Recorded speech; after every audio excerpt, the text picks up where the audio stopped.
3 drum की story में सबसे पहले उलैंड के खेत में एना नाम की औरत को काम करते हुए देखते हैं। तभी वहाँ पर भागकर जोसेफ नाम का एक आदमी आता है जो पुलिस से बचने के लिए एना से अपने आप को छुपाने के लिए कहता है। एना उसे अपने स्वर्ग के अंदर छुपा लेती है। थोड़ी देर बाद वहाँ पर 2 पुलिस अफसर आते हैं जो एना से जोसेफ के बारे में पूछते हैं। एना उन्हें दूसरी तरफ इशारा करते हुए बताती है। वह दोनों पुलिस अफसर एना के बताए रास्ते से जाने लगे। तभी एना चीख उठती है कि जिसने उसे कोई काटा हो। एना की आवाज पुलिस अफसर को सुनाई देती है। वह दोनों इसे इग्नोर करके वहां से चले जाते हैं और जोसेफ एना के स्वर्ग से बाहर निकलता है। अब आपको समझ में आ गया है कि एना क्यों चीख रही थी। जोसेफ अपनी पैंट की जीप को बंद करता है। वहां से दोनों चले जाते हैं। जोसेफ एना के साथ कुछ दिन बीत जाने के बाद वह जोसेफ पुलिस से छुपा रहता था, लेकिन वह एक दिन उसे पुलिस ढूंढ लेती है। जोसेफ वहां से भागने लगता है। पुलिस उस पर अंधाधुंध गोलियां चलाता है। जोसेफ पुलिस से बचने के लिए वह पानी में कूद जाता है। दूसरे सीन में हम एना को बैठे हुए देख सकते हैं जो किसी तरह बड़ी मुश्किल से अपना पेट भरने के लिए मार्केट में सब्जी बेचती है। उसकी बेटी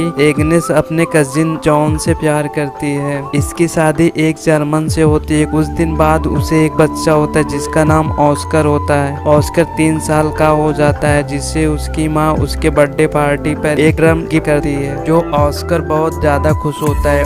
ऑस्कर के बर्थडे पार्टी पर सभी बड़े लोग शराब पीते हैं जो ऑस्कर को बहुत अजीब लगता है और वह इनके तरह नहीं बनना चाहता। वह छत से नीचे कूद जाता है जिससे उसका शारीरिक विकास रुक जाती है। उस दिन से वह छोटा बच्चा बनकर रह जाता है और वह हमेशा अपने साथ ड्रम को लिए रहता है। वह किसी को नहीं देना चाहता। कोई भी ड्रम को लेने की कोशिश करता है तो वह चिल्लाने से कांच को तोड़ सकता है या कान के पर्दे को आवाज से बहरा कर सकता है। ऑस्कर अब 6 साल का हो गया है जो वह पढ़ने जाता है तो अपने साथ उस ड्रम को भी ले जाता है। उसकी टीचर ड्रम लेने की कोशिश करती है। ऑस्कर को गुस्सा आ जाता है। वह तेज से चिल्लाने लगता है। तभी टीचर के आंख के चश्मे का ग्लास टूट जाता है। अब ऑस्कर का विकास न होने से उसके माता पिता डॉक्टर के पास जाते हैं। दूसरे सीन में हम देख सकते हैं कि उसे लेकर मंगलवार को एक दुकान में छोड़कर जॉन के साथ मंगल कार्य करने के लिए चली जाती है। इससे कुछ दिन बीत जाने के बाद ऑस्कर अपनी माँ को जॉन के साथ मंगल कार्य करते हुए देख लेता है। अब कुछ दिन बीत जाने के बाद ऑस्कर के माता पिता उसे एक सर्कस में लेकर जाते हैं। वहाँ पर ऑस्कर के माता पिता बौने को देखते हैं जो उन्हें लगता है कि ऑस्कर भी एक बौना है जो उसका शारीरिक विकास नहीं हो रहा है। सर्कस खत्म होने के बाद ऑस्कर एक वाइग्रा नाम के आदमी से मिलता है जो चिल्लाकर कांच तोड़ने की कला को दिखाता है जो वह बौना अपने साथ काम करने के लिए कहता है। ऑस्कर को दौड़ते हुए उसके माता पिता ऑस्कर के पास जाते हैं जो वाइग्रा नाम के बौने पर बहुत गुस्सा होते हैं। दूसरे सीन में ऑस्कर की माँ ऑस्कर को जिस दिन दुकान पर छोड़कर जाती है उसी दुकान का मालिक ऑस्कर की माँ को बहुत पसंद करता है। वह अपने साथ उसे लंदन चलने के लिए कहता है। अब ऑस्कर की माँ ऑस्कर को लेकर बहुत डिप्रेशन में आ जाती है जो वह कच्चा मछली को वैसे ही खा जाती है। दरअसल एग्नेस अब प्रेग्नेंट है जो जॉन का यह बच्चा है। अब एग्नेस डिप्रेशन में आ जाती है जो अधिक कच्चा मछली खा जाने से उसकी मौत हो जाती है। ऑस्कर का ड्रम टूट जाने से वह जॉन उसे पोस्ट ऑफिस लेकर जाता है जो उसे बताता है कि नाजी जर्मन के लोग तुम पर हमला करने वाले हैं। पोस्ट मास्टर जॉन को एक गन देता है। नाजी जर्मन से लड़ने के लिए कहता है। उस दिन वहाँ पर बड़ा धमाका होने से पोस्ट मास्टर घायल हो जाता है। ऑस्कर और जॉन उसे नहीं बचा पाते, वह मर जाता है। नाजी जर्मन के लोग पोस्ट ऑफिस पर हमला कर देते हैं और सभी को वहाँ से पकड़ कर ले जाते हैं जो मार डालते हैं। ऑस्कर एक पागल आदमी से बचकर अभी तक जिंदा है। दूसरे सीन में अल्फ्रेड साल की लड़की को अपने घर में काम करने के लिए रखा है जो वह लड़की ऑस्कर का भी पूरा ख्याल रखती है। ऑस्कर मारिया के साथ रहकर उसके प्यार में पड़ जाता है जो उसे चाहने लगा है। ऑस्कर मारिया के बहुत करीब जाने की कोशिश करता है। एक दिन ऑस्कर को मारिया और अल्फ्रेड के बीच अफेयर को जान लेता है। मारिया अल्फ्रेड को पसंद करती है लेकिन अल्फ्रेड उसे बस इस्तेमाल करना चाहता है। जब यह बात मारिया को पता चलती है तो अल्फ्रेड उसे मारता है। ऑस्कर मारिया को संभालने की कोशिश करता है लेकिन मारिया उसे बौना कहकर उस पर गुस्सा होती है। मारिया का गुस्सा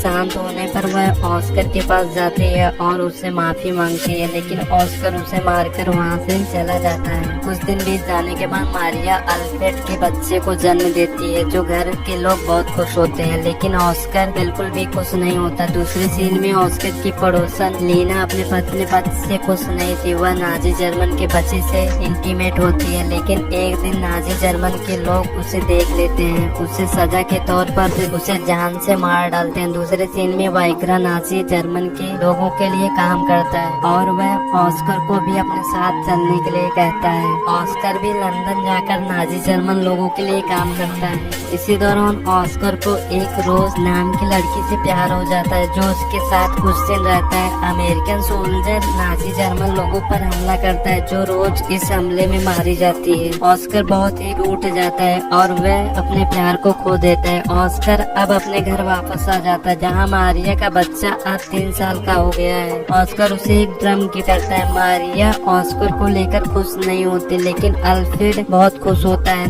नाजी जर्मन के लोग एक दिन अल्फ्रेड के घर में आकर अल्फ्रेड के बारे में पूछते हैं, जो नाजी जर्मन के लोग अल्फ्रेड पर शक होने पर उसे गन से शूट कर देते हैं। वह मर जाता है। अल्फ्रेड को दफनाने के लिए ले जाते हैं। ऑस्कर अब अनाथ होने से अल्फ्रेड के कब्र के ऊपर ड्रम को फेंक देता है, जिस पर एक बच्चा उसके सर पर एक पत्थर मारता है, जिससे वह वहीं पर गिर जाता है। ऑस्कर की तरफ एक आदमी आता है, चेक करता है कि जहाँ ऑस्कर को देखता है वह फिर से बड़ा होने लगा है। थोड़ी देर के बाद का सीन दिखाया जाता है, जो वह लीना को देश को छोड़कर मारिया के साथ जा रहा है। वह लीना को देखने पर चिल्लाने लगता है, जो उसके चिल्लाने से सांस टूटने की शक चली जाती है। यह मूवी यहीं पर समाप्त हो जाती है।